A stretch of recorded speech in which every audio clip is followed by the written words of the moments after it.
Hello guys, কেমন আছো সবাই? আশা করছি সবাই বেশ ভালো আছো। দেখো আজকে হচ্ছে একাদশী। তো আজকে একাদশীর দিনে আমি এই যে তরকারিটা রান্না করছি।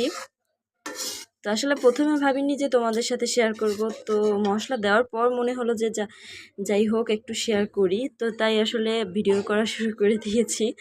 তো দেখো আমি প্রথমেই হচ্ছে অল্প তেলে জিরাটা পুড়ে নিয়েছি।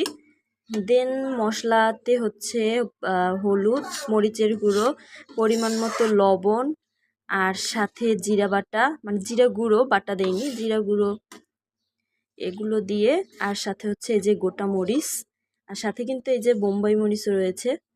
হ্যাঁ, এগুলো দিয়ে এখন একটু ভালোভাবে কষিয়ে নিচ্ছি। ও হ্যাঁ, ফোড়নে কিন্তু এই যে হচ্ছে শুকনো মরিচ, তারপর হচ্ছে এলাচ, দারচিনি হচ্ছে এটাকে হচ্ছে পুড়ে নিয়ে দেন মশলা দিয়ে এখন একটু বেশি ভালো করে একটু কষিয়ে নেব। আর গাইস তোমরা তো জানোই, যত মানে বেশি কষানো হয় ততই আসলে খেতে বেশি মজা হয়। গাইস আমি বেশি লেট করব না, এখনই আমি আলুগুলোকে অ্যাড করে দিব। যেহেতু আমি আলুগুলোকে ভেজে নেইনি, তাই এই মশলার ভিতরেই আগে আগে অ্যাড করে দিতে হবে, তাহলে আলুটা দিয়ে ভালোভাবে একটু কষানো যাবে। তো চলো।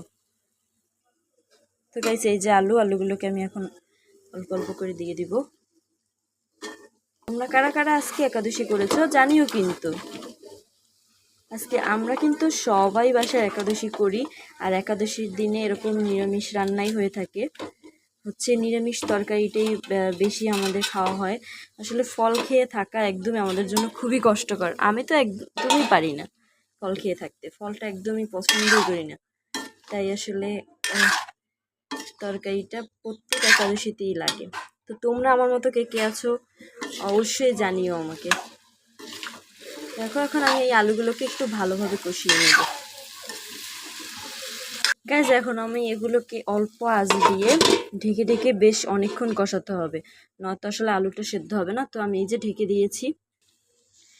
গাইজ আমি একটু পরপরই এই যে সরাটা তুলে দেন হচ্ছে কষিয়ে নিচ্ছি।